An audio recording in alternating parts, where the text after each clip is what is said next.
দুটি খাড়া পাহাড়ের মাঝখানে একটি বাদামি রঙের দূষিত নদীর পাশে গড়ে উঠেছে বিশ্বের সবচেয়ে সরু শহর। পাহাড়ের গায়ে নদীর কোল ঘেঁষে সারি সারি উঁচু ভবন, রেস্তোরাঁ, শপিং মল ও অ্যাপার্টমেন্ট দাঁড়িয়ে আছে ঘন বসতিপূর্ণ এক সরু রেখায়। শহরের প্রধান সড়কটি নদীর ধার ধরে এঁকেবেঁকে এগিয়েছে।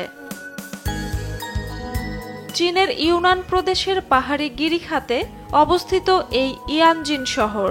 প্রায় ৫ লাখ মানুষ এই সংকীর্ণ শহরে বসবাস করেন।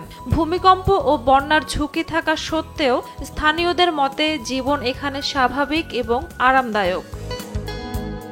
ইয়ানজিনরা উল্লম্ব স্থাপত্যে অভ্যস্ত হয়ে গেছেন, কারণ ভৌগোলিক কারণে শহরকে এভাবেই গড়ে তুলতে হয়েছে। তরুণ প্রজন্মের কেউ কেউ বলেন, বড় শহরের তুলনায় এখানে জীবন অনেক বেশি শান্ত ও নির্ভার, যদিও কিছুটা একঘেয়ে মনে হয়।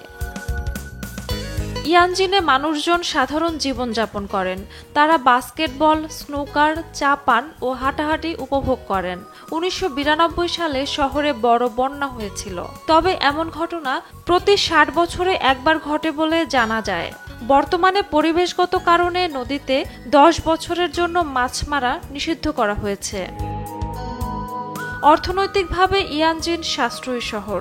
একটি অ্যাপার্টমেন্টের বার্ষিক ভাড়া প্রায় ১০,০০০ আরএমবি, যা প্রায় ১৩০০ মার্কিন ডলারের সমান। আর স্থানীয় রেস্তোরাঁয় এক বাটি খাবারের দাম মাত্র $১। এখানকার মানুষ বিনয়ী, বন্ধুত্বপূর্ণ এবং সুখী। সরু রাস্তা ও ঘনবসতির মাঝেও ইয়ানজিন আজ অনন্য এক শহর, যা তার অদ্ভুত ভৌগোলিক গঠনের মধ্যেও প্রাণবন্ত ও হাসিমুখে বেঁচে আছে। ঝুমা মৃধা, বৈশাখী সংবাদ।